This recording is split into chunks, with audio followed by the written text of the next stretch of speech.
was so cool to see you lighting. Oh, thank you. Yeah, it's like, well, first we never get to see somebody else, right? That's like kind of the loneliness of the cinematographer.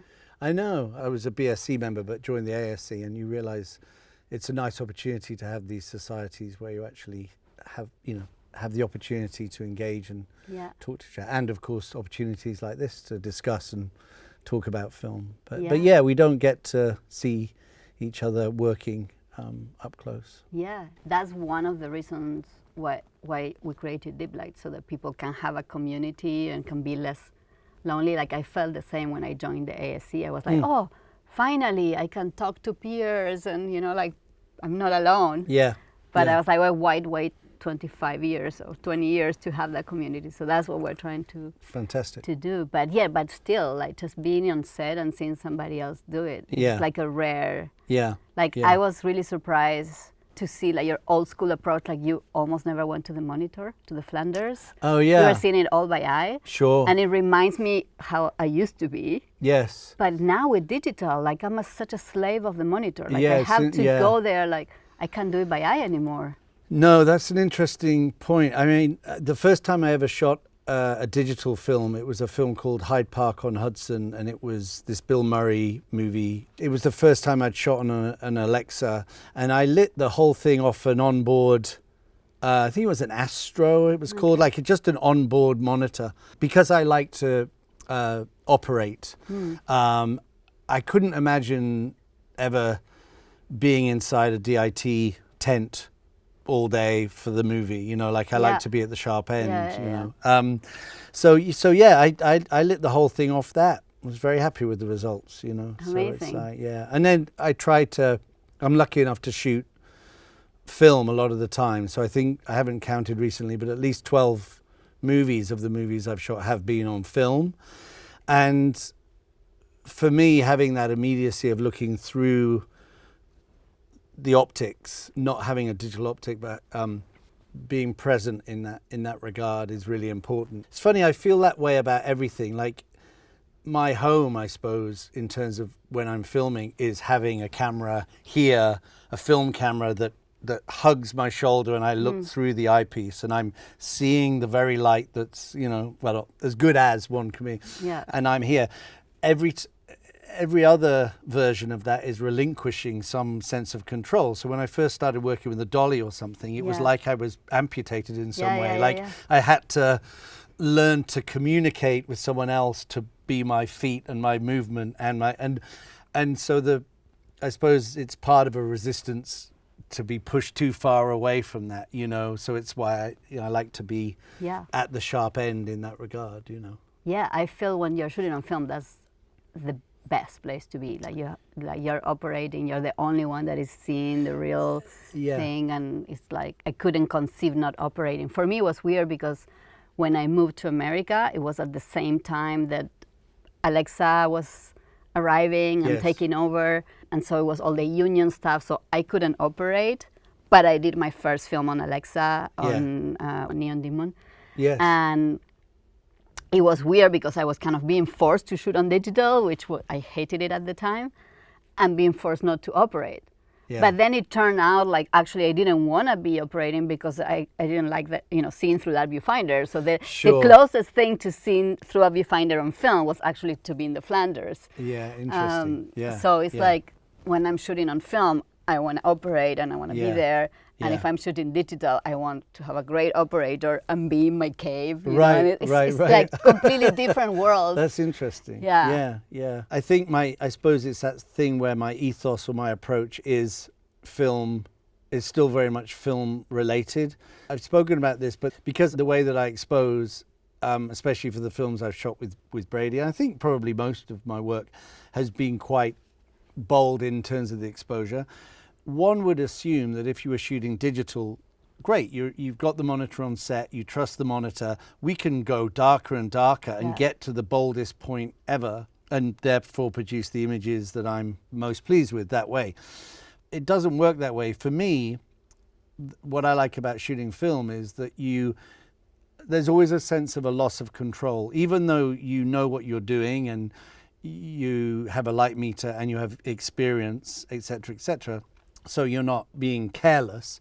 But at the same time, when you send that film in and you get it back, you're not 100%. There's always a surprise. Yeah. Hopefully for the better, not for the Yeah. worse. Yeah. But there's always a surprise, and it's, for me, it's always created the bolder images. Yeah. But when you analyze it, it doesn't necessarily make a lot of sense. But that's just my experience, you know. Well, I think so, because I think when you have the big monitor on set, it's like you're like refined, you're seeing it big, you're like paying attention to maybe too much detail, too many people giving input. Yeah, it can become a little bit Yeah. cooperative in the Yeah. worst Yeah. way. In the but, worst. well, yeah, because it's Yeah. sort of like, for better or for worse, you're sort of, if this is the film aperture, it's like, okay, take all your time and money, take everything, I got this, and it's great as long as you got it. But Yeah. if you get that report back and you don't got it, it's horror. I mean, yeah, it's the most terrifying. Yeah. It's a lot of money a day's shoot, you know. Yeah. Yeah. But once you know you're gonna get it, it's freedom, you know, Yeah. from so many things behind your shoulder. Yeah. People behind your shoulder. you Yeah, know. yeah. And also it's alchemy. And I think, Yeah. I mean, this is something that I think we'll touch on talking, but it depends on different cinematographers' approach. But I like the loss of control to a certain degree, and I like the alchemical process, and I like being surprised, and I like, as Chris Doyle kind of spoke about it, and he's obviously Chris Doyle, so he's generalizing and being a little inflammatory, or whatever the word is, controversial in his language. But, you know, he would say in the West, you say, here's a frame, how do we fill it? So you have complete control. And in Asian cinema, you say, here's the world, how do you frame it? Yeah. And when I first heard him say that, I was like, oh, I'm the latter. Like, I just, you know, and neither is right nor wrong. There's many different ways to make a movie, but I like the idea that the world is surprising you, and you're then, I like that rather than shutting down all possibilities, you know. I mean, it's funny that it comes from Chris, of course, but it totally defines the difference between the East and the West, right? Like, it's like Taoism against Christianity. Well, also it kind of reflects global politics in some, like foreign policy, for example, because there is a sense of, well, just because you can, like this idea of imposing will upon other parts of the world. Yeah. You know, like Tony Blair did it, for example, when, you know, under the guise of a kind of a Christian righteousness or whatever it might be. I mean, I don't want to delve too much into politics, but my point being that you could argue that Eastern philosophy and Eastern culture in some way is listening more, you know, and it doesn't have this, with God on our side, this sense of righteous self-belief, you know, and I think that's kind of interesting, you know. There was, I'm not remembering exactly the phrase, but there was in an Alan Watts lecture, which I'm like a fan of, like basically I get in my car and Alan Watts starts talking, and I heard all these tapes for like years. And there was one where he was explaining this exact difference between East and West. And so the Western kid was asking the parents, how was I made? Right. But I can't remember the Eastern version, but it was about not being made by humans. It was more about like, you know, how do I came, like in nature. And I wish I had the right words, because it was like exactly these two differences, you know? I refer, in terms of my work and my approach, I refer to it as kind of impositional. Like, I'm kind of very much in awe of certain filmmakers that impose. You know, if you take Hitchcock, everything you are led to believe about a filmmaker like Hitchcock, there's not a lot of self-doubt. Like, in the sense that there's this, you know, or Fincher, or just a way of approaching a movie that feels like you know it, and therefore, to a certain degree, I'll put A to B to C to D, and I'll construct this, and it's perfect, you know, for what that movie has to be. Whereas I approach it, differently. Sometimes, if you're shot listing or storyboarding, even though that's necessary often in your preparation, the danger for me is that you're looking at this as you're on set, you know, as opposed to looking at this or responding to this, you know. Yeah. Like in The Brutalist, for example, there was only one scene that Brady and I storyboarded because it was requested by the SFX team and the VFX team, and it was the scene with the dome crashing to the ground, multi-camera. And it's not for me, I mean, for me, the film can live without that scene in it, you know. And it's interesting because I think there's a rawness and an energy, I hope, and a spontaneity and an immediacy to the rest of the film that comes out of not pre-planning it, or it comes out of a kind of call and response in the moment. And I like that approach, you know. Yeah, I think like if I would look for a word to define you as a cinematographer, I think it's like a listener, right? Well, I take that as a big compliment. Yeah, no, of course. I mean, I think every good filmmaker should be a listener.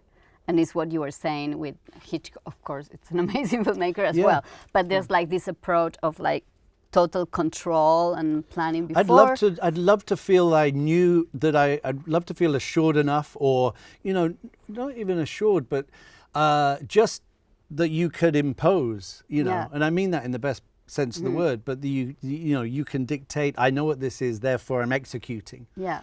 Whereas for me, it's about letting the world in. Yeah.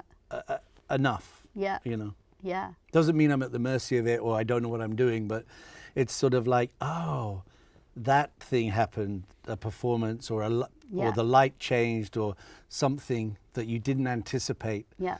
But you recognize, importantly, that it's in support of the story. You know, you also have to make that judgment. Yeah. Like something nice might happen, but it's a distraction from what the scene is. But I think it's kind of in some way at its best being attuned or sensitive to A, what the story is, and B, what the environment is offering, and trying to kind of connect those two. Totally. You know, capture that moment. You know. Totally.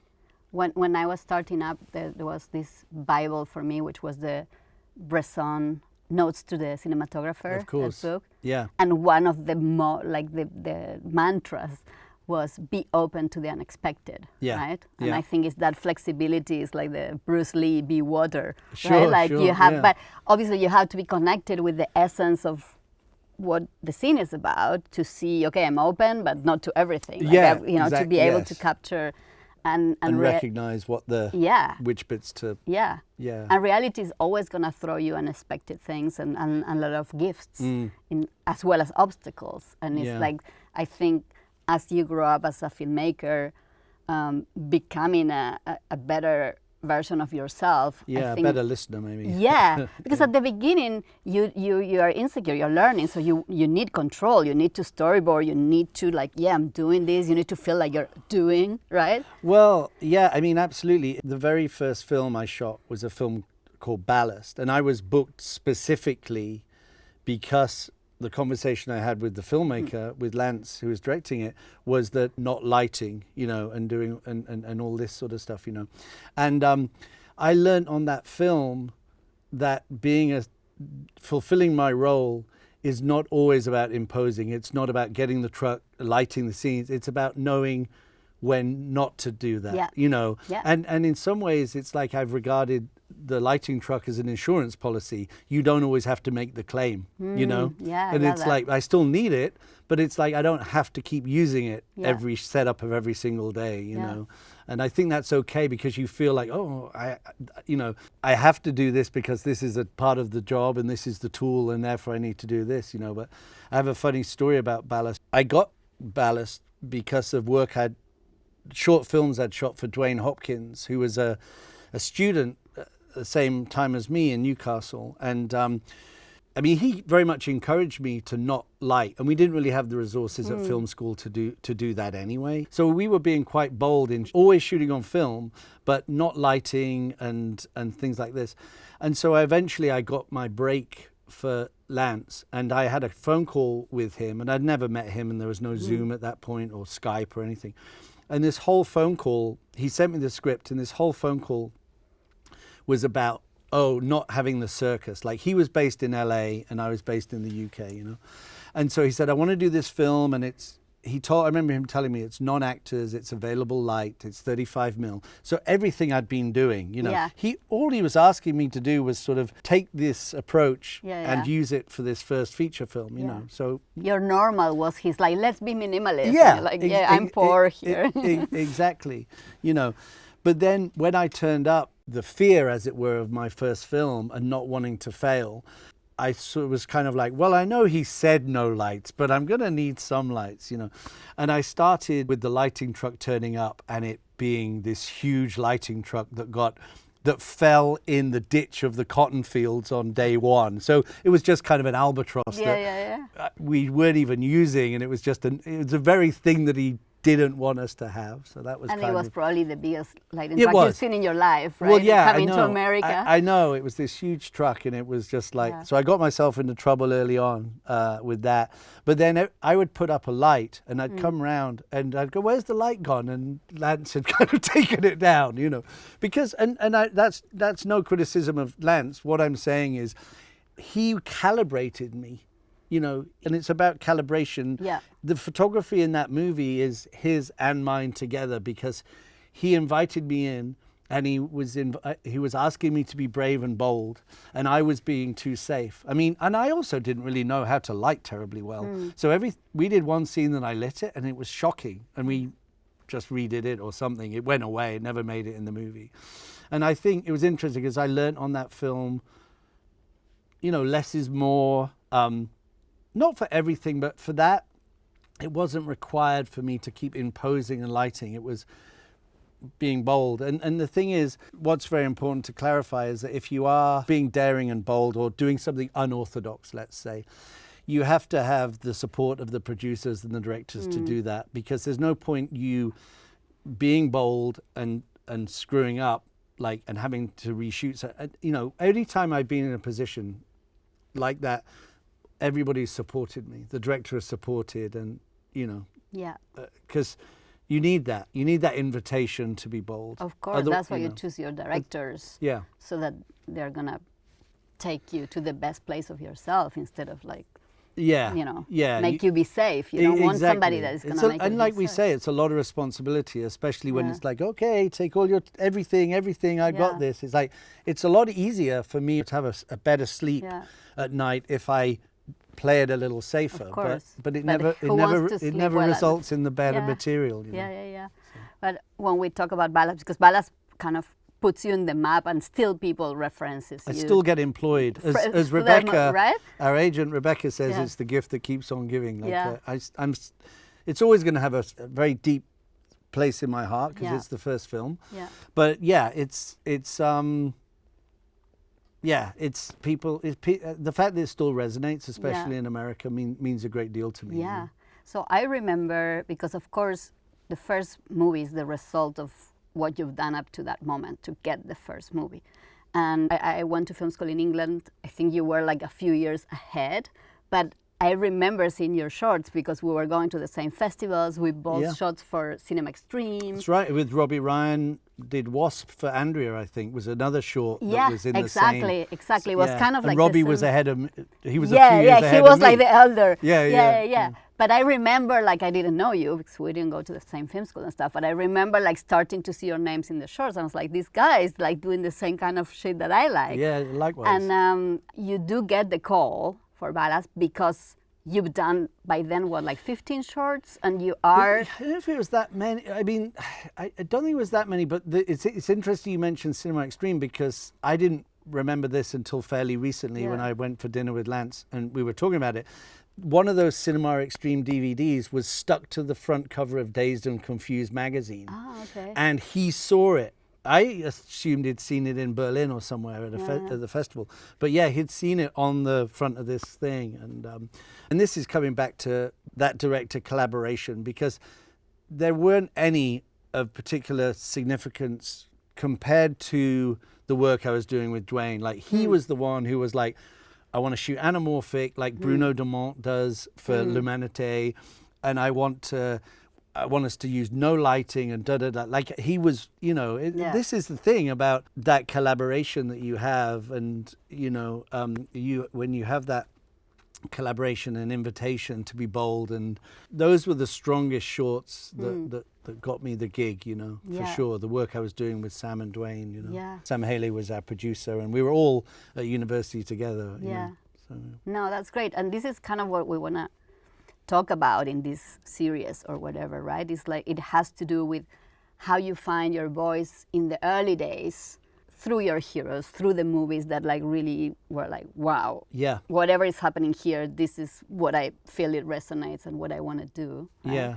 And how do you kind of do that search process of finding it, trying to refine it at the same time that you're working for other people that might not be giving you the space to find it, and how that in a way becomes like the first seed, right, of who you're going to become. And I just find fascinating to just rewind and look at that time, which is really like so important, right? Of course. It's like it marks everything in a way. It's hard to untangle sometimes whether the things are coming to you and you're responding to them, or whether you're seeking them out. You know, if I look back at that trajectory, like given that the very first film that somebody asked me to shoot ticked so many boxes, like it could have been, to be honest, I was kind of not arrogant, but I've always been fairly selective about what I want to get involved in, even from the beginning. So if somebody had said, oh, it's this genre of filmmaking that I don't gravitate towards,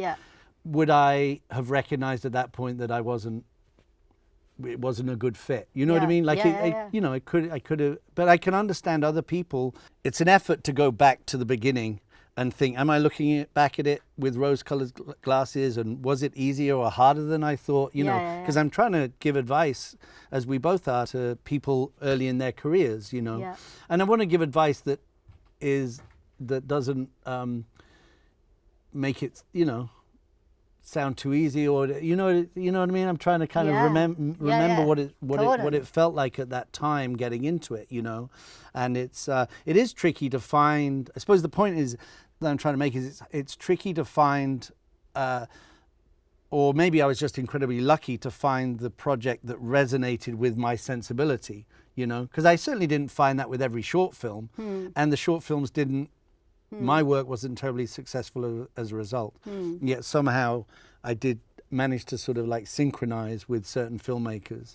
But somebody, you know, they saw something, some exploration, or the essence of who you were there, buried in those shorts, to call you and say, like, you're the right person to do this movie in these conditions, right? Like, no, that's right. He just had to find a guy in England. I mean, like, he saw something. Well, it's interesting because Lance definitely was influenced by the Dardenne brothers and Lars von Trier's Breaking the Waves. Like, he was very, I think, at the center of all of this stuff, of everything we're talking about, is in a sense the documentary or the verite. You know, I haven't shot a great deal of documentary in my time working, and it's not a genre or type of filmmaking that I gravitate towards for various reasons. However, there's the ethos of the documentary, and whether that's a handheld camera or trying to minimize my lighting, and being responsive to the world. I think that essence of verite of documentary is absolutely at the center of what I respond to in narrative filmmaking. So that's an interesting one, I think. And I guess in the moment where you, in your formative years, I don't know how to say it, right? Like when you were absorbing like a sponge, like baby Lol, like becoming a DP. It was a moment where I think that was quite strong with Dogma 95, with the Dardenne brothers, and then Chris Doyle coming and bringing like, I'm doing handheld, but I'm also doing fucking poetry here. Right, and that I was like, I remember discovering Anthony Dodd Mantle with Harmony, and Korine, Anthony, and, exactly, like, you know, those guys. Gummo, like, you know. I mean, Gummo is like, am I watching someone wrestling chairs as a documentary? I mean, those scenes where they were like just fighting chairs and smashing things up or whatever, and you're like, I don't know if this is a this is about your 10 movies, but actually if I have to say just one movie, was Shaniv Skoffier. and it was Mauvais Sang with Leo Carax. Right, of course. And that's the movie that made Harmony discover Jean-Yves Coffey and call him for Gamma, which is totally different style. Like they couldn't be more opposites. Yeah. But I think you still see the artist and the poet in Jean-Yves Coffey. I'm so sad that I never got to meet him. Likewise, No, I feel the same way. Yeah. And in fact, I have to add an 11th. Gummo has to be my 11th. I know. It's so hard to do the 10. So should we talk? Sorry, Harmony, I forgot about that. Yeah. So, okay, you gave me that list, but so which one should we start with? I think Paris, Texas we could talk about for sure. I don't know what age I was when I watched Paris, Texas. Not as young as some of the earlier movies that we'll look at. I'm not sure my dad showed me this film. I'm not entirely sure how I discovered it, but I'm a huge fan of Robbie Mueller's work. You know, I mean, he shot Breaking the Waves and his work with Wim Wenders. It's interesting, like I was picking the 10 films and we were talking about it a little bit, but there isn't one of those movies that is there as a celebration of the craft of lighting. You know, it just when I look back at it, that's what I recognized. What I respond to about this movie, you know, in this scene in particular, which was where he finally tracks down Natasha Kinski's character, who he has a son with. Again, it's this sense of like, of course there's lighting in the scene and Robbie's beautiful color contrast of the blues and the reds and the greens, you know, that's inherent in the design. Nobody has a Robbie Mueller red like Robbie, you know, like the tail lights of a car, trying to get that on digital, whereas on film, it's impeccable, you know. For me, the fact is that, of course he's lighting it, but he's doing very little. He's inspired by, or he's kind of in service of the naturalistic, and there's no kind of like too much atmos or too much backlight or that. Like it's just the bare minimum that he needs to do to make it feel correct, you know. And I think that's kind of how I often feel about lighting a scene, you know. It's like Brady, for example, Brady and Judy Becker on The Brutalist, they presented me with a location, you know, and they said, oh, we love this location, how are we going to film it? And I realized that they're presenting me, they've cast it in some way. They've cast the location. So they're not asking me to, you know, to impose again. They're like basically saying, how do we take this that we like and put it on film? Yeah. And that in that instance, it meant me just kind of like, you know, the location had these kind of like string lights, you know, and I had to just swap out the bulbs for brighter lights. And I basically had to create a version of this that would allow it to be exposed on film. But it still felt like the same space, you know. And I think when I look at Robbie's work, it feels the same way, where it's like you're trying to serve the story and the film and the director and the performance, you know what I mean? And so it's that listening thing. It's listening, but you know, there's the scene culminates in this beautiful moment where he tracks her down and then they sit opposite each other, but it's this mirrored glass and they can't see each other.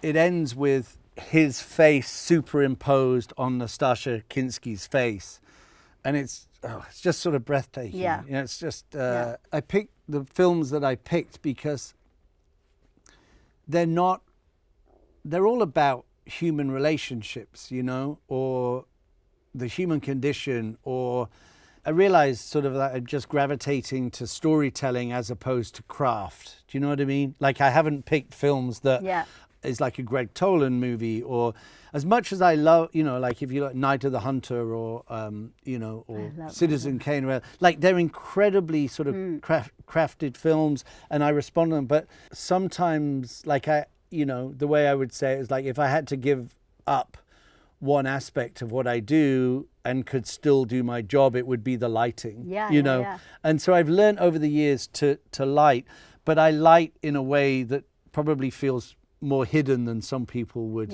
choose to do. But cinematography is so much more than lighting, right? Lighting is just one aspect. But of course. Like here, you're right, like there's not a masterpiece of lighting, it's the right lighting, but like the camera, the way that it chooses to listen is standing in the right place to listen. And I think that's what we see a lot with your work, you know, it's like you're passionate about camera and framing and moving with the actors and kind of dancing this like jamming session with like resonating with what's happening with them and just finding the the right place to be to support whatever emotion is the essence of the scene, right? And I mean that's a big part of cinematography, and you don't do much with just great lighting if the camera is not in the right place. No, being present and very, very present, but also being invisible in some ways. Sort of that's the magic. Reading I mean, so much of what we do, whether it's just dealing with other people outside of the cinematography, it's about reading the room. It's about knowing when to offer up, when to pull back, when to say enough, recognizing when you've said too much.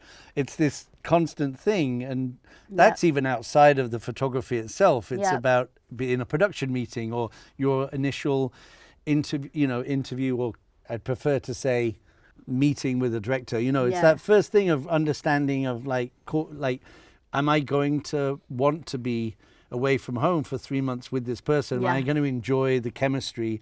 Am I going to, is the anxiety level or the intensity of being on set going to be so much that it kind of stops me from being comfortable in the moment? You know what I mean? I mean like that's such a key thing, because you have like an hour or 45 minutes, right, to see if there's resonance there. And in theory, they're casting you.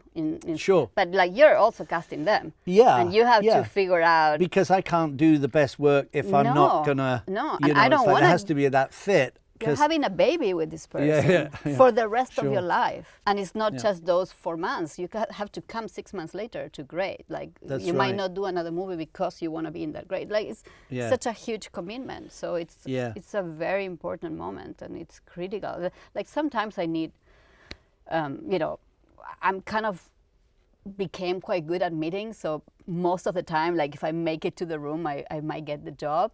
But sometimes it's like, okay, but great, but I need to meet again. Like I need to go for another coffee because I'm not, totally sure with a first date. Of course. Yeah, absolutely. And it is kind of, when there aren't many jobs where you are leaving home, if you're shooting a film or a TV show, minimum of say it's 6 weeks prep and 6 weeks shoot, which is minimum. Then that's 3 months. And then, it's not many jobs where you do that based on a 20-minute or maybe an hour lunch or something. And also, I behave. I'm on my best behavior. Like it doesn't reflect the intensity of a film set. So it's hard. Of course, everyone is great in the first day. Both ways. You're just showing the best. Do you have any techniques or things that you're like, okay, this is what I do in the first meeting, like to kind of make sure, like, I don't know, like a provocative question or something? No, that's a good question. Not that, I think just trying to ask as many questions about what will the process feel like? How do you like to work? Do you like to rehearse with the actors? How comfortable are you, like, day one, getting the scene on its feet? Are you comfortable for me to be present early on so that I can be getting ahead and I can watch this evolve, and I'll tend to, be there, but I won't be jumping in and being a loud voice in the room, but I'll be thinking, okay, and I'll be trying to sketch things in my mind in order to, just to get a 15-minute head start on a scene would be nice, and then I wait for does this work? Well, but what, could we, I've just been stood here whilst you block the scene, and I've realized there's a great wide here that really plays out for a lot of that. And if that one actor comes forward, that's going to be their close-up. What do so things like that you can get a jump on early on, and sort of, the one thing that's tricky when you're responding to a real location or something, once a location has been chosen by the production designer or the director, or sometimes with myself included, you don't get a lot of quiet time for that space. So I like to, during the prep, once I know that that's where we're going, I ask to spend half a day or as much time as possible to respond to that room, watch what the light's doing, watch if there's some way that I can lean into that rather than my own lighting. And I like to be like, oh, climb up here, the staircase, look at this wide here, through a doorway, a door through a door, a Hammershoy sort of frame within a frame. Like, once that moment is over, the next time you turn up, everybody's there. And you don't get the silent, quiet moment anymore. It's gone. It's kind of vanished. And so I like to have, this is what we've, you know, I like to be armed, you know, go back with, to the director with this, like, do you remember this frame? Like, I love when I have the chance to do that. Many times you don't, right? Especially the movie has a lot of locations and you're like prepping and like you might not be able to come back. And that's the one thing which I think it's a shame about our industry being so dictated by the time is money paradigm, which is we don't have the time to like go and sit by ourselves in this location. No, you know, like a painter. Or they have to pay for. You know, like we have to pay for that location. The location guy has to come and open. And if you were a painter, you would just be able to just go and sit there for a day before you start painting. This is like, okay, you have to come. You know, you can sit for 5 minutes. Then 3 months later, you're gonna come here. You're gonna have 12 hours. And it's like, you know, you have the yellow paint today, and then we have to return the yellow paint because you don't need it anymore, and then we get the red one, and you're like, who the fuck creates like this? It's like filmmakers. We're the only crazy artists that have to work in these super pressured conditions, which are not really designed for. But then coming back to this idea of sort of like, let's call it the impositional versus the kind of the kind of. I always still gravitate towards kind of real locations because there's a hum or a patina that exists that feels like people have lived in it. And, you know, sometimes when I'm given the option of like, oh, well, which wall do you want to fly and whatever, I'm like none of them. Like, I like the constraint often of being like tucked in a corner because I know I'll find it. And that again is a bit like the documentary or a bit like the not having all complete control, you know, and so I do enjoy that to a certain, you know. I love that film, the Five Obstructions, right? The Lars von Trier thing. That's right, they really give you like a frame to create from. Yes. I also loved in the 90s there was this Harley movie, Flirt, and it was the same scene, well, the same sequence. Right. 3 times in 3 different cities with 3 different actors, but it was like the same script. Oh, interesting. And it was so cool. Right, that's like a really fascinating exercise in how, different ways of film. Because also, there isn't a right or a wrong way to make a movie. No. There's just, you know. And that's the thing, like on paper, you can play the control game and you can say this is what we're going to do, but the reality of filmmaking is on the day, in the present, what's happening, what you embrace, what you don't embrace, and how do you adapt to all the curveballs that are going to be thrown at you. Yeah, of course. And sometimes it's like, also it's this thing that sometimes you leave a scene thinking, oh, we nailed that. And then in the context of the film, you realize we didn't. And vice versa. Sometimes you're left mortified that it got away from you. And then you realize contextually, you got it, and that's always a really, you know, surprising thing when that happens, you know. That's the beauty. And I also realized, like, I remember shooting Vox Lux for Brady, and there was a scene that we shot very bold. My approach was very bold. It was a night exterior in the middle of a countryside in upstate New York, and I didn't light it. I lit it all. I went back to this idea of like, I was like, how did I used to light it for the short films, you know? And there were street lights, and I took a reading off the street light spot readings, and I was like, that was the only reading I could get, like, and I got like a bare reading off a skin tone or something. 0.07. And so we spent for week 1 week 1 I shot this scene, and the lab said, oh, there's nothing on the neg, and I was like, what? And Brady said, oh, they always say that, you know. So I was like, yeah, they do always say that, you know. So I didn't allay my fears completely, but it certainly sort of he was, you know, let's see anyway. So it kind of we went. This was probably at the end of the week, and we went out and had this dinner at Buvette in the West Village, and we were being a little sort of self-congratulatory and sort of full of ourselves, and I think a little loud in this restaurant, you know. And you know, it was a great big long table with us all. We've wrapped week 1 on a Friday, and And this same day, early this day, I'd got this comment about, the back from the lab about nothing on the neg. So everybody was like joyous at this table, and I felt like it was the Last Supper. Like it just had this ominous, like, oh my, like. And then towards the end of the meal, Brady and the editor, Matt, said, oh, well, let's go and see the rushes get transferred, I remember thinking, this is not a good idea. We were all kind of a bit drunk, and we rolled in to Technicolor and watch the dailies that had been spoken about being underexposed.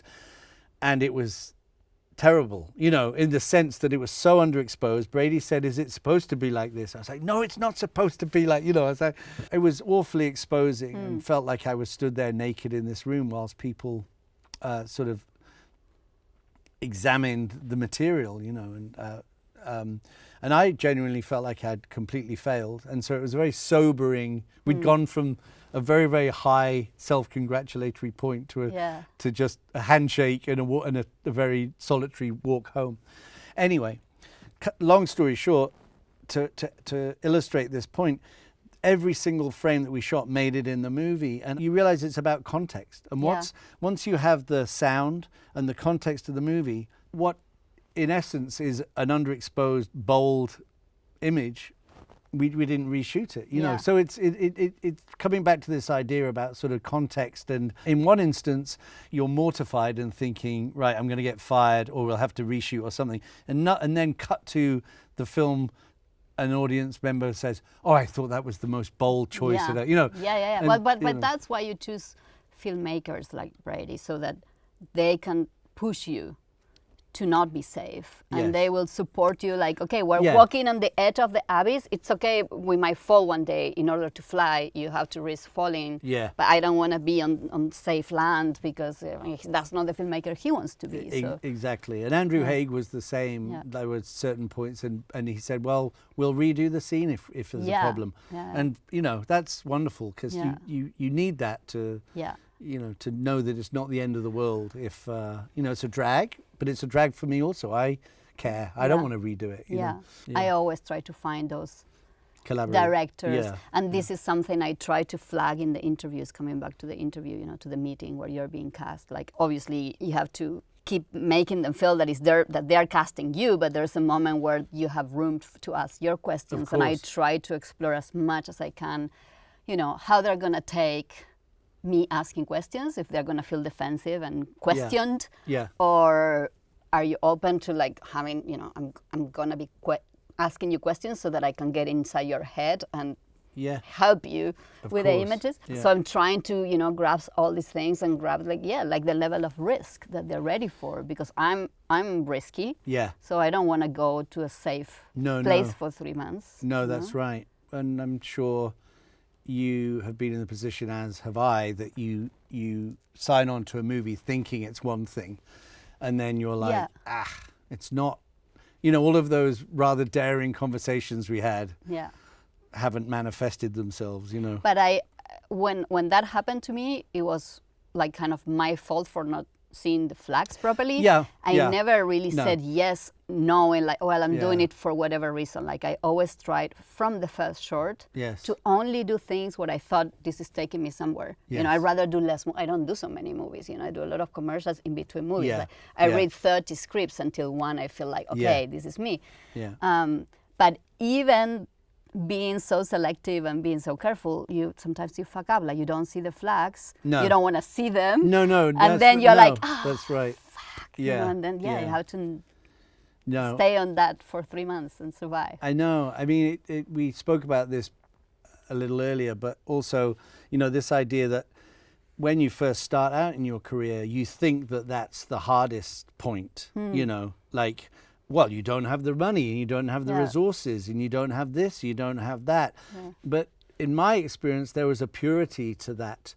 And in some ways, it becomes harder because what happens is, what happened for me was that I didn't want to be a one-trick pony. So I wanted to flex different muscles, and I wanted to do different genres, and I wanted to light differently, or light, even. But you can get seduced in some ways by like money, or maybe if I do this, it will mean that you become the danger is you become a little strategic, or, you're like, yeah, it doesn't quite fit, but if I do that, then that will take me to this place and whatever. And never works. No, Never works, I think what you should do is stay true to what it is that you feel you can do, and you can't do everything, or at least I don't know who does, but you recognize that one thing you can do very well, and hopefully it's attracted to people and people want it and can apply it to their film. You carve that road for yourself, and then if that coincides with awards or plaudits, so then it's, of course, it's wonderful and great. But if you start to chase that, or you're on quicksand, it's like totally. it's like all you have is and I don't even know what that thing is, other than, like, I try not to sort of poke it too much, if that makes sense. It's but your instinct. It's just it's like instinct. I'm. It's This like is whatever me. I see myself that's here. That's how I see it. Yeah, I can bring something. I'm resonating with this, and I Yeah. think, like, for me it's also like that's the only truth, because whenever I took, like, when I moved to America, there was some moments, key moments in the career where, like, some kind of decision was made, like, with the analytical mind, like, if I do this, then that it takes me that way. But it wasn't like I really want to do this. No. And it was only like 2 moments maybe in my life, and it was wrong. Yeah, no, that's right. It was like the means to an end, and that's like, you're not present. It's not your truth. It doesn't take you anywhere. And when you're just following your heart, and you're like, okay, I'm not going to do this $100 million movie. I'm gonna do Honey Boy for like $3 million.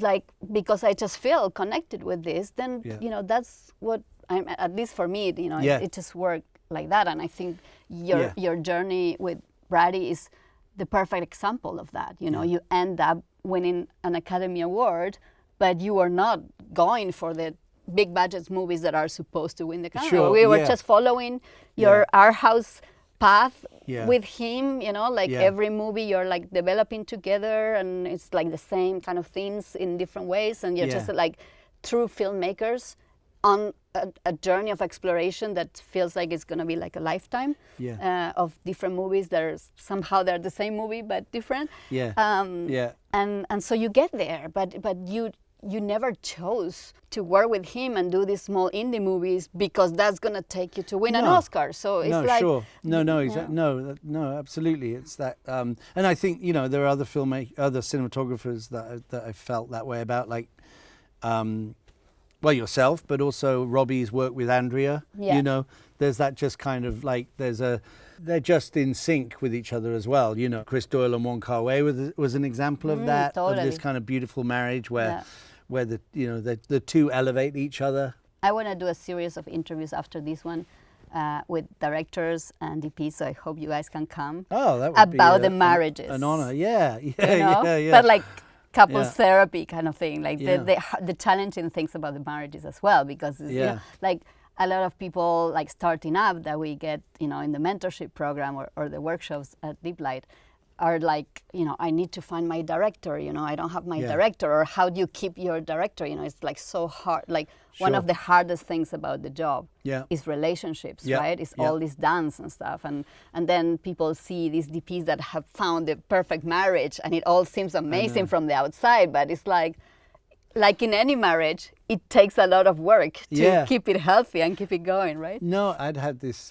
question that I used to ask myself a few years ago was, like, I think ultimately the best movies that are made they have the stronger director. Like, I feel like the movie is the director's film, that even though I'm the director of photography, we're both directors in different ways. You're in the service of this thing. But then the more established you become as a cinematographer, what happens? Okay, here's a question which we can bring up in the other one. But if you're working with a filmmaker and then they bring a project to you and you just don't feel it, or I wanted to ask you this, because I'm like, I had that with like my, very, very close directors that are like family to me. And I said no, because I didn't feel I love this director, like, but I just couldn't do the movie. I was like, can I ask people about this? Is anybody want to answer this question, right? Because it's a very tricky one. Well, it is, because as soon as you step away from that relationship, somebody else steps in, and more often than not, that's the end of that relationship, at least for a time being. because it's a tricky one. It's like, Super what if somebody has a script that you even if you don't connect to it, you, even more than that, you disagree with the politics of the material or whatever it might be. At what point do you make your stand in the same way that a director would make their stand? It's an interesting It's like one, an open relationships versus monogamy, right? Like, okay, this one's not for me, just go have fun. Hopefully you'll come back for the next one, but you don't know what's going to happen. But then are you going to go and have bad sex for 6 months, not to lose that person, like if you don't feel like it's you. I know, it's an interesting conversation. It's a super interesting, but I know it's tricky because the directors don't want to hear it. No. Brady has I've been lucky enough to do 3 films with him, but he's always been incredibly, like, if there's been a scheduling conflict or something like that, then he's just been like, it's fine, we'll do and he means it, but I'm like, oh no. When I fall in love with somebody else. Don't even say it, like how, but he's always been incredibly generous in that regard. Whereas other filmmakers I've heard of are like, you get maybe one pass, and if you say that's, then they come at it from the position like, I built my team, I don't want a headache of having to now find this in there. And they're very they're loyal, but at the same time, if you're gonna not do their movie, then it's a strike. No, it's a complicated thing, and life gets complex, and there's also not just whether you feel the script or not. It's like personal life and things that happen or other opportunity that is also very exciting at the same time. Of course, that's part of the circus that we join. And not having much control. I mean, we can decide with the options we have, but we can't decide. The three good options come all at the same time. Luckily with Brady, after we wrapped Vox Lux, he turned around with, with a book on brutalist architecture, literally the night we wrapped, and said, this is the next one. I've never had that with any, and I knew he meant it, that if this movie happens, off we go, But it's like, if he had said, I think somebody else for this next one, like, it's very hard not to be crushed. Of course, it's a breakup. It breaks your heart because you give 300% to the directors. It's like, we just give so much. It's like, but like, it's also, I think, part of the journey of the life, the long run of the DP is also sometimes learn not to take these things personal and understand that life is chaotic and sometimes this shit happens and it maybe nothing to do with you. But everyone has circumstances and things to take into account. And and also, like, just sometimes a filmmaker, a director might want to just completely, like, I can think of, instances of at least 2 directors that come to mind that just completely changed out everything crew. They just wanted a complete fresh start for this movie. And in a way, that's easier to take because because it's not just you that you're part of their like, at least storytelling identity. And they might be like in a middle-age crisis or whatever, and like, I want to do something completely different, and you're part of. Or they feel like, I understand, you get slightly set in your ways, or you don't want to repeat yourself. So the best way is to pull the tablecloth and just, But in a way, that's easy to take when everybody's being swapped out, rather than just just you. But wait, but you still have all the other HODs are the same. So coming back to the movies, because I love to go back to the seed of you being the listener and kind of this dancer with the handheld camera, right? Should we watch Breaking the Waves? Yes, absolutely. Yeah, let's do it. This is a little bit of an exploration of Robbie's work in Breaking the Waves. There isn't one frame in Breaking the Waves that you would hang on a wall, right? In that sense of photography or cinematography. But every frame is beautiful and perfect for the movie. And I think that's kind of also at the heart of what we're saying, which is like, he's serving a story.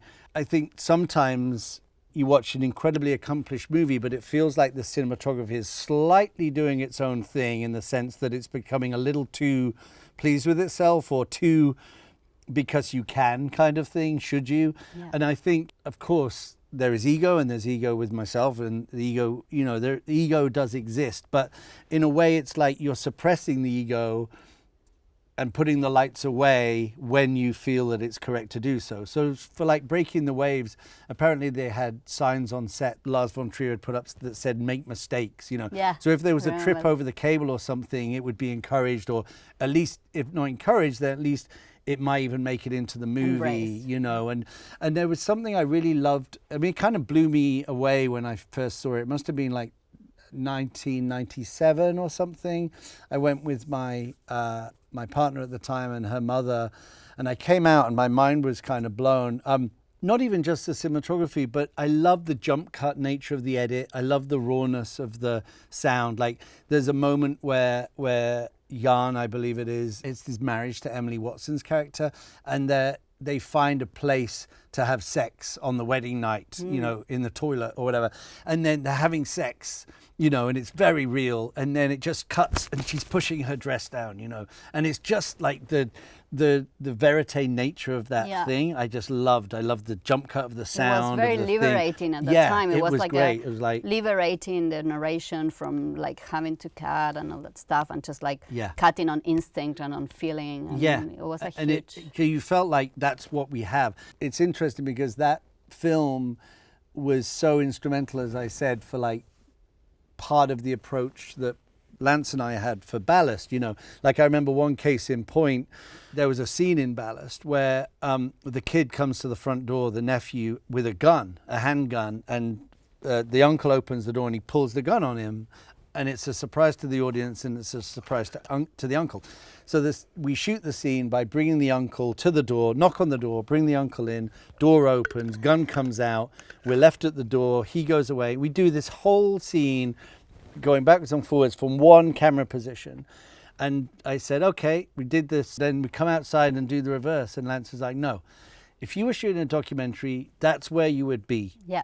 And that's the only position you would be given, Yeah. the only chance you get. Yeah. And that was directly from this kind of idea of keeping one foot in the documentary, and it felt alive, and you know, you weren't given that privilege. And that was kind of a real inspiration and learning curve for me to see it being applied, that kind of philosophy or approach from a director, you know. Yeah.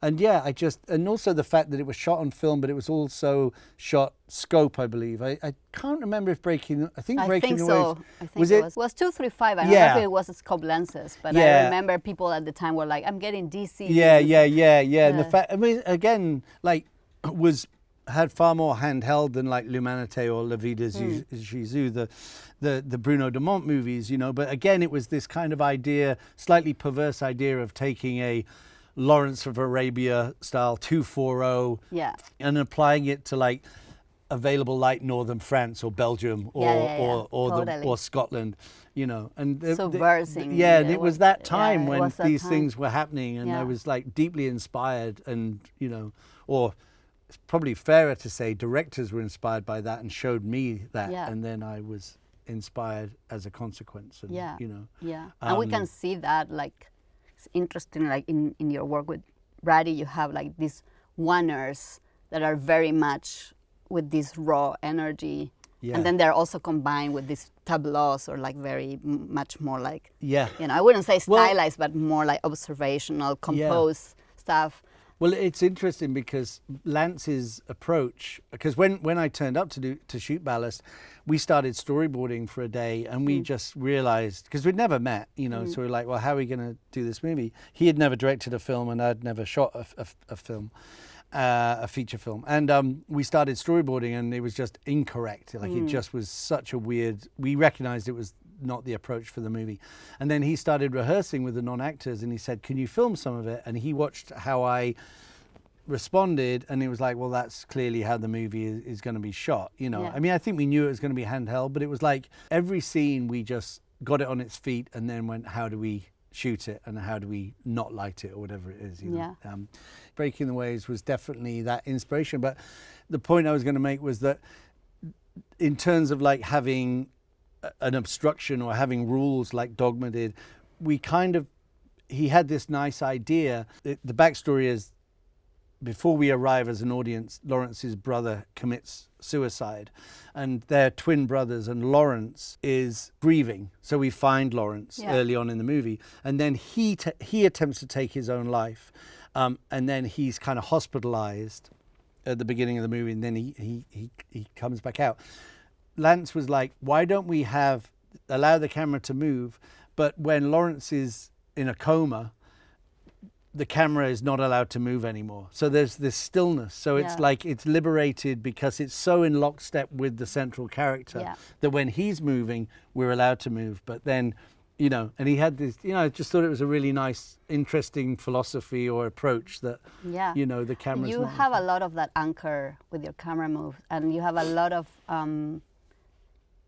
almost in every movie I think I've seen of yours, not behind the shoulder, but like behind the neck thing. Right, yes. Like the moving forward, just walking behind the character. Well, like the Dardennes did with Rosetta, I think, and things like that, But like really this idea of anchoring the camera move in the subjectivity of your main character and like sticking to that. Yeah.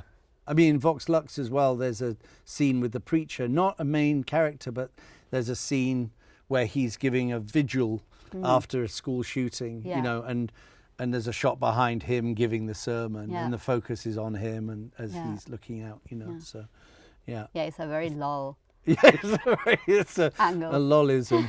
A lollism. Yeah. Also a sort of frame within a frame I'm a sucker for, Yeah. It's funny, I did a ASC masterclass recently, and it was kind of exposing for me, like I'm not on display quite that much normally, and when I saw the set, I immediately sort of went, well, where's the doorway I can and I ended up filming. It wasn't intentional. There's not too much room in that set to go. but as a consequence, it meant that like for the first 2 hours of the masterclass, I was stuck in a corridor and nobody could see me. So it was like they could hear this detached voice, but I'd suddenly kind of found, exactly. I'd found myself stuck in a corridor. Phil, you'll find me under a table or up a staircase or up at like trying to find a way into the scene that might be unexpected, or that like I'm a sucker for a Hammershaw kind of frame within a frame. Yeah.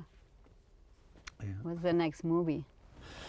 Okay, so I grew up in a little 400-year-old farmhouse, small, considering there were 5 of us, me and my parents and 2 sisters. Yes, that makes 5. My math is not my strong point. It was a 400-year-old farmhouse, quite isolated on a hillside in Wales. A lot of rain, and I think that's why I love living in LA, because I've had a lot of seasons in my life. I know. I don't need any more seasons. Anyway, it was quite a remote sort of child existence in some regards. It was very rural. There were 3 channels, and then Channel 4 was this in sometime in the mid 80s. So maybe I was 10 in 84, and Channel 4 was quite interesting with the things that it would show.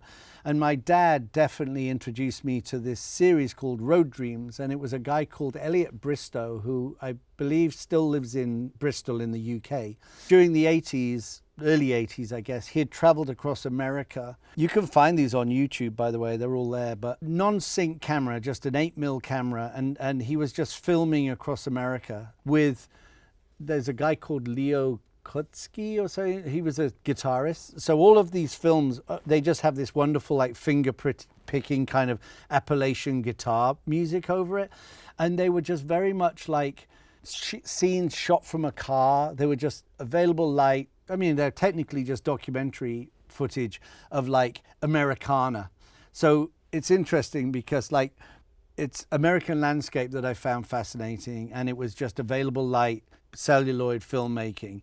I was very taken with these when my dad showed them to me. And then I realized that fed into these other films that are on my list, which were filmmakers like Jem Cohen and Jim McKay, that were experimental filmmakers, kind of like fine artists, that were working with Michael Stipe and REM in Athens, Georgia, making music videos like from Green, their album Green, and Out of Time. They became a little bit more polished the more successful REM got, but they would still celebrate and dip in this kind of like to this 8mm filmmaking, coming back to Ballast just for a moment. But I remember being in a front seat of a car filming Lawrence driving. So we shot 35mm, available light. Lawrence is driving and I'm in the car with him, and I'm going from outside to here. And as I'm filming this, I'm like, of course, it's all it's the same thing. You know, it's like Road Dreams, you know, and this is like, one's in 84, I'm watching it in 84, and then when did I shoot, you know, 2006 or something. So suddenly it was like, of course, I'm in my comfort zone because it's the same thing. The first things that you saw, like the first memories of like some moving image that made you feel something. Yeah, and they just resonated. And it's hard to know why. The French have this term, the time between the dog and the wolf. Mm-hmm. They're talking about twilight and the time between the seen and the unseen and the tame and the untamed. Mm-hmm. And I realized that time of day for me is incredibly evocative. I don't know if other people feel this way, but the time between the sun setting, that half an hour or 45 minutes between the sun setting and it getting dark, for me is a very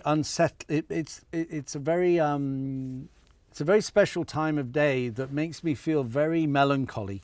Yeah. But makes me also feel incredibly alive. Like I'm very in touch with my emotions, and I'm probably always trying to shoehorn that into the cinematography, you know. So often you'll see it in Paris, Texas, or some of these things I respond to, and it's that kind of ache at the end of the day where the twilight light and the lights are coming on and the daylight is fading. Like for me, that is. What was happening in the farm? That's a longer conversation. But I wonder if it's like a biology, like it is. something I from know exactly cave what times, it is. right? I know because exactly it's what when it the is. danger, the predators, like I don't know. Well, I know. In fact, the fact that the French call it the time between the dog and the wolf. And it's you know, when we were promoting The Brutalist, I sent a text to Brady and Adrian, because there's the scene, and to Guy, because there's a scene in the movie where during this exact time of day they go up. It's Christmas time and there's a Christmas party, and Guy Pearce's character Van Buren takes them up to the hillside. Nobody knows why they're going there. Mm-hmm. And he says, I want you to make an institute, Laszlo. And he gives him, it's a Faustian pact, right? Yeah. And it's the time between the dog and the wolf. It's like true. It's like the fact that he's like handing you this thing that is like, it's going to bite him ultimately, you know. And it was kind of fantastic that I just kind of realized, oh my goodness, it had to take place in this time because it's like the seen and the unseen, the dog and the wolf, and he's giving him this opportunity, but it's an opportunity that is, you know, comes with incredible caveats, you know. It's I think Guy is an amazing actor. I did The Rover with him. Of course. There was one thing that I really learned from him, which I love, which, you know, with all the experience that, you know, when we did The Rover, like Michot was his second movie. Yeah. You know, I was like 30 something. It was like my kind of first or second like American Hollywood movie, whatever. Yeah. He would bring amazing ideas to set, but he would always say, is it of any value? Is he still saying that? Who? Guy. Yeah. He will not say like, hey, should we do this? Or I think it would be better. He would always say, is it of any value? And it was just like such a beautiful way of bringing his input, bringing great ideas, but without being intrusive or like, you know, about it. And you know, he was like way bigger than us and more experienced than us. Right. Yeah, what a nice, gentle approach. I love that, and I use it sometimes, maybe not with the exact words, but it's like that energy of like, can I just pitch you this, you know? It was like so that right on. That sounds about right. Yeah. No, that's right. I mean, that sounds very Guy. Yeah. I mean, everyone on that film was so just locked in early on. You know, sometimes it's like that where you're just, everybody is in the service of the film, you know, like it's not always that way, you know, like sometimes I think everybody felt safe with Brady is probably what it is. I think they felt that we knew what the film was and off we go, you know, and I think it becomes tricky when people stop feeling safe and then it becomes prickly. But that magic happens. Situations can become prickly. But I think that magic happens when you have a director that really has a vision that people respect, but at the same time is confident enough in his or her or their vision to allow listening. Yeah. From the collaborators. That's when the magic happens, absolutely. and when everyone gets excited about being Yeah. part of it, because they can come in and do the thing as 100%. well. I mean, when anybody says, I don't know how to do this publicly, they're incredibly confident and in control. You know, to have that ability to, it's those people that are, you know, it's like, and of course you probably know, but it's like, 60 or 70%, but to be able to publicly be like, oh, I don't know, how are we going to do this? You know, it's like, they're in a good confidence place with it, you know. Yeah, how liberating. Confident enough to say, they know enough to say they don't know how to do it. Yeah. And as DPs, I think, especially when you're starting, you have so much pressure. Yeah. It's very hard to say, I don't know. It's very hard to say to your gaffer or to your collaborators, like, I don't know. And I find it actually so liberating, like the moment that I felt kind of confident enough to be like, okay, I can be respected and I can kind of have my vision and stuff, but that doesn't mean that sometimes I don't have the answer straight away. And being able to learn this kind of combination of vulnerability but at the same time confidence. Well, and you also need the loyalty of a crew, because you can sometimes say that to a crew that don't know you, and it can then lead to lack of confidence or whatever they have in that thing. Yeah. But the other mistake is when you're starting is because you don't want to not be respected. Yes. You come in like all the opposite. You're like, I know everything. And that's also like very stiff, and it's not going to work. Yeah. So. Especially if if you're taking the approach that I'm talking about, this idea of sort of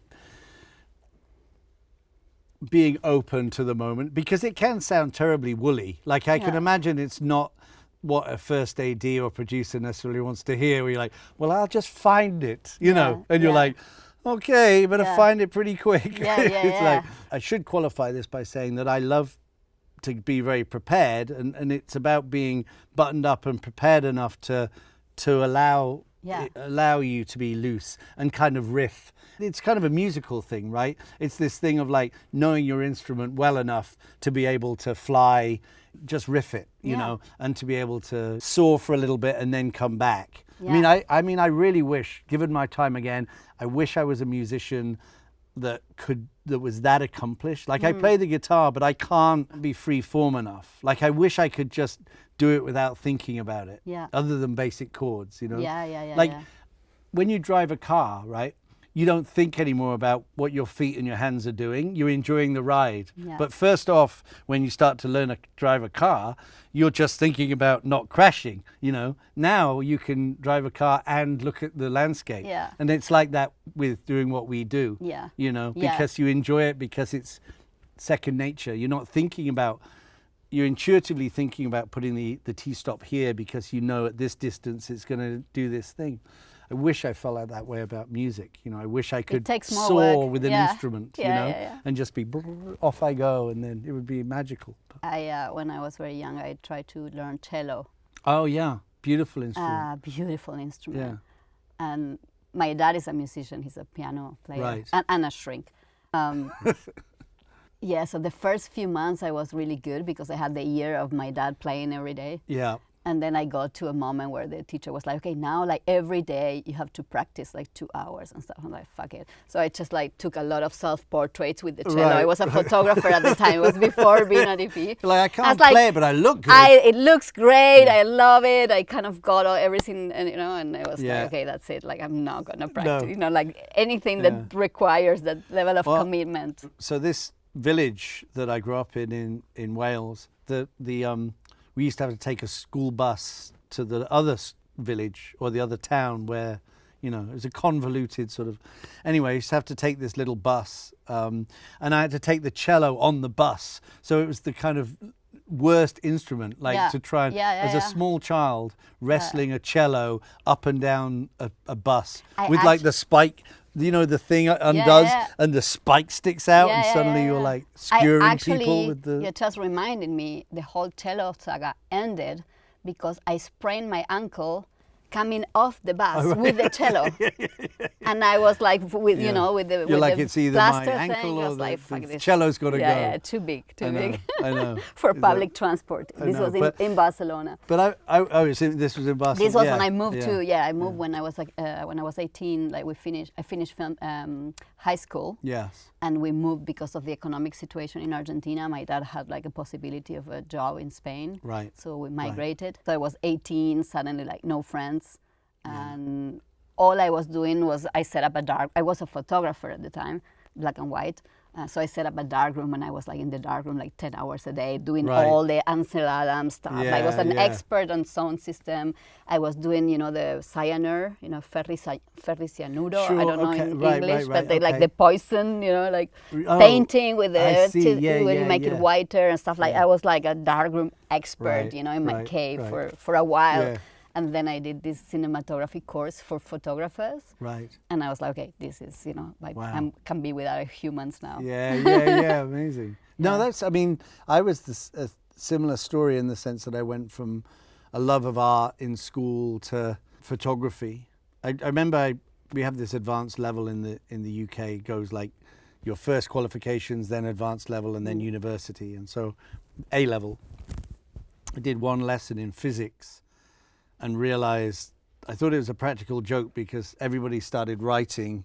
Like the lecturer would say something and everyone was listening, and then he went, okay, and now over to you, and everybody started writing, and I was the only one like still I was like completely and I walked out of the first lesson and joined photography. I was just like, I've maxed out my physics ability. But I think that physics, if you had good teachers that are fun explaining physics, it's fascinating. Like I became obsessed with quantum physics in my mid-20s. Yes. And I was like, wow, you know. But then I remember I hated physics at school, but it's just because they were just boring and they were not. You don't have to make a huge effort to make it interesting, but for some reason they weren't. People sometimes say, "Oh, how do you do what you do without a particularly mathematical mind?" But I mean, the rudiments of math within cinematography aren't that advanced. No. As long as you can do sort of double and half, it's fine. You know, but I can understand how, from the outside, it looks really like, how do you wrap your head around depth of field and the aperture and the shutter speed, and they dictate, you know, but once you, like driving a car again, once you master that, you just do it so intuitively. Those numbers sound so complicated. I know, right? Like 2.8, I know, that's right. 4, 5.6, and it's just like half and double. I know. For the outsider, looks like a different world. Yeah. We didn't talk about Birth yet in your list. We need to talk about Harris. Oh yeah, Harris. Harris. The reason that I have often very nearly got into trouble with my exposures. Harris. I never got to meet Harris. He did send me.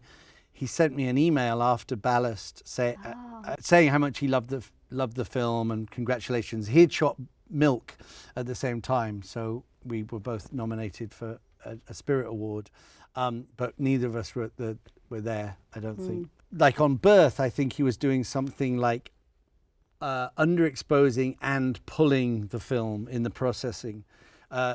To radical ends, like to sort like of 2 stops. More. I think more? I think up to like 5 stops of underexposure things, you know. And what was so amazing about Birth was like when you see the opening scene, this one here that we're watching, it's Central Park, and it's the husband before he has a heart attack. He's running through Central Park, and Central Park, a lot of snow. If you could film snow on film and it will look a certain way, he makes it look like Return of the Hunters, I think it's called, the Bruegel painting, you know, where it's winter time and they're coming back with their whippets. And it has this wonderful brown quality to the snow and it looks just impeccable, you know. And the whole movie, just the way that he photographed it, absolutely stunning, you know, and his approach just so inspirational, sort of continues to be. But the work he was doing, like, there's also that behind shot of running like very low. Yeah, that's right.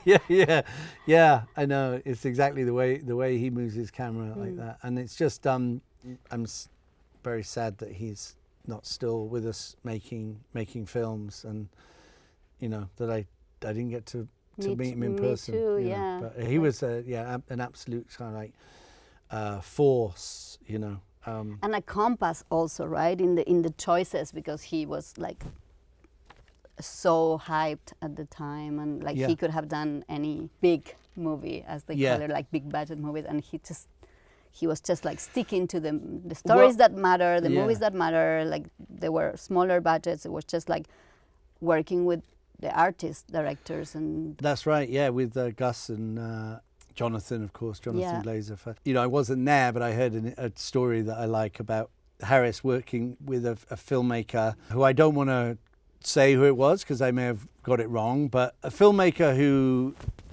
maybe works in a way that is more, like we were talking about, more imposed, or you know, less room to fly in a certain way, and less, you know, loosey-goosey, like, you know, find it in the moment. It was a split day and they were walking to lunch, you know, as the sun was setting, and Harris said, oh, look at the sunset, the way, you know, look at the beauty.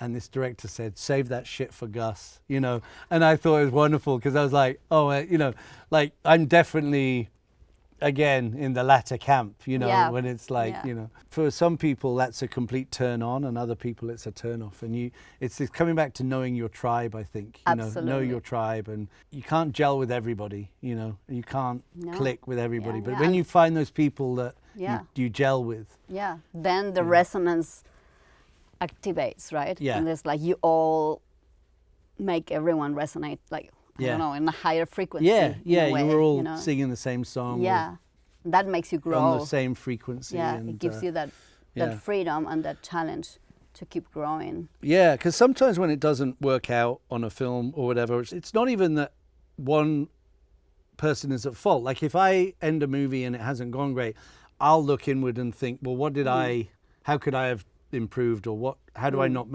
get into that position again, or whatever it might be. Luckily they're few and far between, you know. Sometimes it's just not anyone's fault, it's just that the chemistry isn't there, you know, like you're just the spark doesn't happen in the way that you thought it might, you know. Yeah, no, totally. And I feel like when that happens, if I see myself as an instrument, I feel like I'm getting out of tune. Yes. I'm trying to do something that it's not, you know. Yeah, no, that's right. That's personally speaking, I need to be in a comfortable space as well. Like certainly if I'm doing a handheld or something, if I'm working in a space where it's quite a joyless set, or a set that is quite intense and aggressive maybe in the overall approach, it makes me feel very anxious. Like I've only experienced it a small number of times, but it doesn't allow me to blossom. You know what I mean? No, of course. I know that makes me sound very delicate. And, no, but it's like there's nothing wrong with being delicate in that way as an artist. And I think like if there's a lot of screaming or shouting. Yeah, but if you're, it's like the first thing is survival, right? So if you're tense and you're not feeling safe, you're not going to be open your heart and your stomach and your soul to create. It just doesn't go with each other. So of course there's always a degree of, robust sort of conversation and stuff. But and most of the time it is like that. But that's one of the challenges as a cinematographer, right? It's like you have to grow this elephant skin that protects you from all the politics and all the shit around it, and at the same time keep your heart open so that you can be a channel for. I know. Coming back to this idea of like, well, I suppose what imposter syndrome that people talk about. I haven't had that for a long time, but I do remember I remember exactly when I used to feel like I experienced that, and I remember the very year that it went. And it was interesting because this might be useful for younger cinematographers to hear, but when I started out, even when I shot Ballast, I was probably certainly one of the most experienced people in the room, not necessarily as a cinematographer, but the amount of time served I'd had on set, you know. So I was able to offer things like, even in another department, this sounds terrible, like I'm telling people how to do their job. I wasn't, but I was like, what about if we do this? Suddenly I realized I'd absorbed all this stuff from having 9 years on a professional set, day in, day out as an AC or whatever, just seeing stuff occurring and happening, So I would do all this thing on these short films and feel very comfortable and confident. And most of the time on Ballast, I felt that, although I still had the nervousness of it being my first feature. But then based on the success of Ballast, I got my first TV show and a first feature. First feature was with Roger Michell, who was an accomplished filmmaker, Notting Hill, and big, much more experienced than me and older than me as well, and Mark Munden, who did this TV show called The Crimson Petal and the White, and again, very, very experienced. And I was like, oh, this is the point that I'm going to be revealed as a fraud, because I got away with it all the rest of the time because nobody knew any more than me. And I got through those very, successfully, and after that, I was like, okay, great. Now I'm, because it was a real test for me that, okay, if I can't do it, then surely in these two arenas, I'll be shown to be who I truly am. And after that, the fact that I pulled it off, it was very liberating, because I was like, great, now I'm not, now I know that I'm not a fraud, It's great. It's like you kind of did the, how they say, the rip the Band-Aid. Yeah, exactly. Because I feel like that process for me took like a decade, because I did my first movie, and then I started to do movies, and then I got into commercials, and for like almost a decade, like every month I was like going to a bigger level that I had been before. Like it was always these jumps, and so I'm like, suddenly I'm getting whatever, like my first big commercial, and I have it like a Technocrane for the first time, and like I've never seen a Technocrane. So it's like, fuck, now I have to pretend. Technocrane and 18K, they were the two things. Right? Oh, I've got an 18K. They were these things you were simultaneously in awe of, but also like, I don't know how to work with them. Yeah, you just have to fake it till you make it and pretend that you know all these equipments, and it happened to me a lot with the commercials, because the movies were all like, I had the same resources, more or less. It was like art house European or South American stuff until I moved here. But with the commercials, I started to work with the guys at Gorgeous in London. Like it was like, big, suddenly like big budget commercials. Yeah. And I was traveling around the world, so I didn't even have like a family crew that would support me. So I would just like land in a new country and have to deal with whatever new equipment that I've never seen, like motion control for the first time in my life in South Africa. I've so far luckily been able to avoid that. I don't think I've ever, it's still, I've never. Yeah. For a long time, I was like dealing with like, it's great to be like growing and get into bigger stuff, but every time I was feeling like the imposter syndrome again, because now I'm like on a bigger league, and it's like, so it took a long time to be like, now I can just take everything, like it's fine. It doesn't mean that I know everything. I still have to fake it, in many moments. But I do think it's worth reminding oneself and reminding others that we felt that way, even though we're of course, that it's just part of being human, and also it's like, if you work with somebody and you've done a fine job and then they don't call you back, it's just a human response where you're like, oh, what did I do? Like, what did, it's not necessary. No, but we all sort of experience that time to time, but it's just. And also, like, as long as you are grounded on the confidence of your unique way of seeing and understanding that that's what you bring to the table. Yeah. It doesn't matter if you are going to a volume for the first time or you have a motion control for the first time, or like, these are technical things that you're going to figure out. Yes. And hopefully you're going to be surrounded with the right people that are going to help you figure out this is not what it's about. Yeah. I remember because after I left university in 97 and then I shot Ballast in 2006 and it came out in 2008. I was at film school, and the beauty of film school, other than learning film theory and meeting Sam and Dwayne, which were two very important things I would never have got just if I'd gone into the industry and started working with handing out teas and things, which I did, but I did university first. So I was at university, and I came out and I was a camera trainee. And then I worked my way up as a clapper loader, and I did about a week of focus pulling before I got a break to shooting Ballast, which is a good job because I wasn't a very good focus puller, I did this thing. And I'm putting on slates, and I'm working the light meter, and I'm setting the exposures, and I'm doing these things, and I'm failing, but I'm doing it, and I'm falling in love with cinematography. And then when I leave, I'm not a cinematographer, but I had the opportunity to fall in love with it, But I realized I was at university putting slates on, confidently doing this thing because I was in this safe space. And then I came out and I was a trainee and I put a slate on and I was like all fingers and thumbs. And I was like, oh, it's not just about what you know, it's also about having the confidence to execute it with confidence. And, you know, so it's kind of realized I was like, oh, that's an interesting thing. So it's like, it's not that I don't know what I'm doing, it's just that I also need to be in a position of confidence on set to execute it correctly. You know? And it was kind of like, oh, it's one of those like learning moments of learning where you're like, you know, it's a... And I think like if we can give like a, you know, advice to the people that are starting out, is like, I think that confidence comes from understanding that your biggest asset is just your unique perspective. You know, and that's what you're bringing to the table, and not try, because it's this thing of the imposter syndrome that like trying to blend with whatever you're supposed to be, how you're supposed to behave, look. It's actually not about that. It's about like where you don't fit in a way. What's your weirdness? What's your like special thing, right? And it's interesting because that does come back to like doing a masterclass or something, because in a way, it's like when you're in this exposed position and everyone's like, okay, what you light? It's like, I don't know how to light. And then someone's like, don't be ridiculous. Of course, like we're at our points in our career. Of course you know how to light. It's like, yeah, but I only know how to light in response to something else. Like, I only know how to light in response to a performance and a space and a script.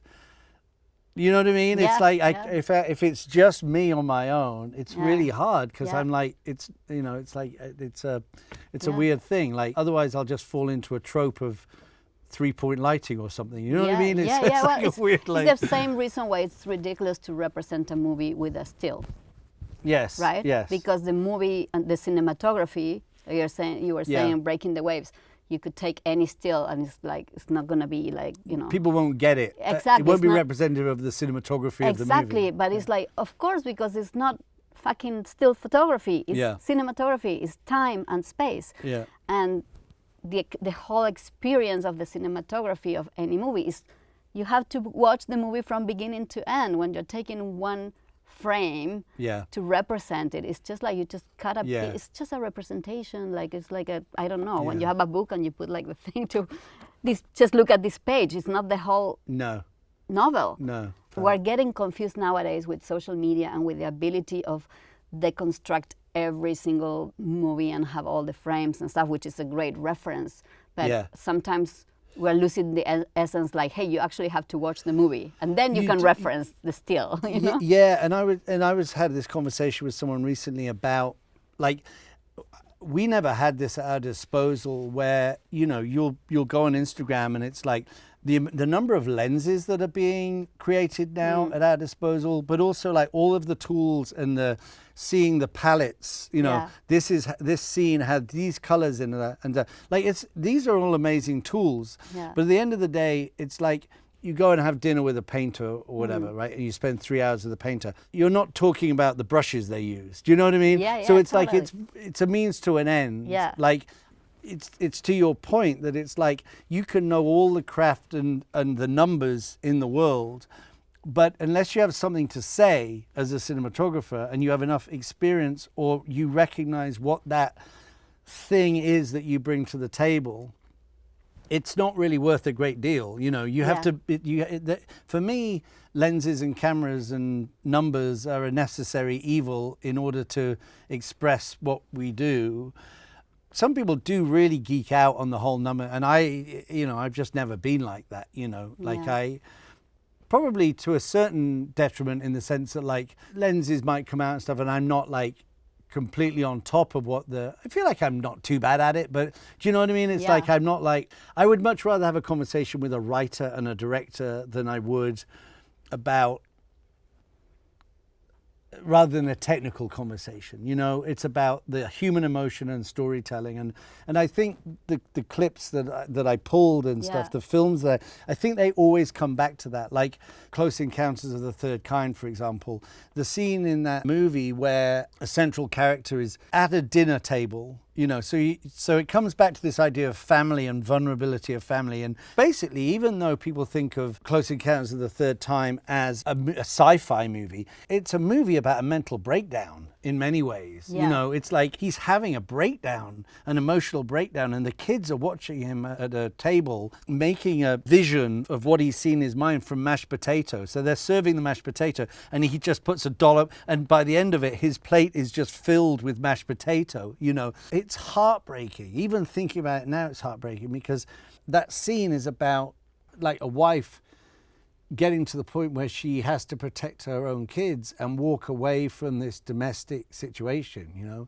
And it's just as affecting to me as Paris, Texas, or any of those other films, you know. Anyway, you know, like I find it really emotionally grabs me. You asked me to pick 10 films that mean something to me as a cinematographer. And it's rare that I'm looking at the cinematography in a way. Like I am, but it's so kind of like invisible in a way. Yeah. You know? Well, I think you're looking at the exploration of human condition, which is what you're looking at in your own work. Yeah, and I'm looking at the grammar and the stillness and the naturalism of the lighting and stuff. And I think that's what when I've done my best work, I've tried to be a little like, I'm not a terribly showy cinematographer. I hope that what I've done connects with the human condition. You know, that's the intent behind it. You know, it's also the humbleness here, right, and the simplicity of like the camera is exactly what it needs to be to see, you know, the also, kid's reaction. And this kid here bursting into tears, It's a Wonderful Life resonates with me. You know, 1946 James Stewart movie where the guy has a breakdown and he just, he grabs the kid and, you know, it's just this terribly emotional moment between father and the kid, you know. It's funny. I'd probably pick all these scenes with sort of like domestic concerns. Yeah, I mean, well, he says far more about me as a human. Exactly. Than, if I would channel my shrink parents, I would start to ask you about life in the farm and your childhood. Yeah. So I think in the list there was also Don't Look Now. Yes. Nick Rogue, yeah. I mean, Nick Rogue was a really strong influence and still is for me. Like, director of Don't Look Now and of Man Who Fell to Earth, you know. I mean, coming back to the farm, growing up on the farm, right? Yeah. I was a pretty young kid when I watched certainly The Man Who Fell to Earth, 100%, you know, and then a scene where David Bowie reveals himself to be an alien. For those that haven't seen it, you've had plenty of time for that spoiler. It was made in the 70s, so it's your own fault if that's a big deal that he was an alien. But he pulls off his skin and he has these yellow eyes. Then it cuts to his girlfriend's legs in a miniskirt as she pees herself and it runs down her leg. And it's like, oh my God, like, I don't know, just kind of being exposed to the rawness of humanity in those moments, you know, whereas my parents wouldn't, you know, they wouldn't think twice about me watching that as a 8, 9, 10-year-old kid or whatever, you know. But I remember thinking, this is pretty powerful stuff, you know. Or like I watched Walkabout, you know, which is a very strange film and about burgeoning sexuality in youngsters, you know, in teenagers and things. I mean, it's certainly a film that would raise questions now. A young girl encountering a young Aboriginal man. He's on Walkabout. He's becoming a man, discovering his manhood and sexuality. She's doing the same, like extraordinary stuff, you know. God, like, why don't, you know, we are making films like that now, but it's like, that's what I'm seeking in as a cinematographer, is those questions about life, you know, too. and you know, that are like, but that's the sweet spot where we're all trying to get these projects where it's like there's enough money to be able to do what we do and get the cast that can really bring it in and not feel too constrained, but not so much money that people aren't taking risks. Yeah. It's this kind of, it's like this Goldilocks planet of a movie that we're all trying to go for, you know. Yeah. Because it's like, it needs to be bold enough to be talking about the human condition, but not, so it's not pulling its punches, but I need to get paid enough. I know, that's what I'm doing commercials. I mean, commercials is like the key to be able to juggle that, you know. Yes, yeah. It is absolutely, and to be able to kind of, I know, The last one is Love is the Devil. Oh yeah, Love is the Devil. A John Maybury film also from the late 90s that John Matheson shot, and it's a biopic. I'm not generally a big fan of biopics, but this is a biopic of Francis Bacon, and it's a kind of a specific point of his life. It's not a big canter through his entire life, basically about his relationship with a lover who's played by Daniel Craig, you know, and it's kind of about cruelty. It's about love, but it's about cruelty, and it's about loss, and it's about regret and behavior. Beautifully shot by John Matheson. As far as I understand it, John, you can tell me if I've got this wrong, but as far as I understand it, they weren't allowed to film Francis Bacon's paintings, and so as a way of representing his paintings, they sort of put a 435 camera in maintenance mode and mistimed the shutter. So what that means is the film is coming through the camera, it's being pulled through as it's simultaneously being exposed, so the highlights are sort of streaking. And obviously Francis Bacon's paintings often have this kind of, the highlights are sort of smeared in some way. I mean, really ingenious idea. And the production design is beautiful. The directions, I mean, it's not a big budget movie. It's like a BFI movie from the late 90s. So I don't know, it might even be like sub 5 million or something, you know. But just, I think it's a really impeccable film. There are like moments where Daniel Craig's lover passes away, and there's a moment with Derek Jacobi who's inspiring in the way that he's being cast as like Francis Bacon. It's just such a inspired casting, and he sort of takes the pillow that Daniel Craig has slept on and sort of smells it, you know, and it's just this kind of like incredibly like just thing of being human and alive, and that just, we all know what that is like, you know. You have to read the script and pick the projects that call to you in that way. Do you know what I mean? That resonate, that mean that you can invest in that way. And yeah, it's a terrific film if anyone gets a chance to seek it out. I love how you use the similar, I think it was the similar or the same. Oh yeah, we stole that scene one. Yeah, sorry John. Yeah, yeah, but you know, we're always stealing. It's like who you steal with, and just steal with grace, right? Yeah, and reinvent a little bit. Yeah, no, exactly. No, there is, as you say, there are scenes in The Brutalist of drug taking and this kind of like dreamlike, heady, horrific really, but this kind of version of like, I love that sex scene, like the combination of the strikes and the frames and the flares, and it's just really conveys the whatever his state at that moment with the drugs and everything. And the certain kind of like weird, strange contrast of kind of like affection and connection, but disconnection and messiness. Yeah, messiness of humans. Which then justifies when you find out that actually he told her about the rape. Yes. Because it's the only moment where he would take the armor, I mean, not consciously, it's just the armor comes out because he's fucking high and he can't hide it. And a low point where, the cracks are showing, you know, you can't paper over the cracks anymore. Yeah. You know, as much as we often try, but they'll keep coming through. Yeah. Amazing. Yeah. Amazing. Thank you so much. Thanks, everyone. Appreciate it. It's been great. Yeah. Thank you. No, thank you. Let everyone Amazing. go. Great.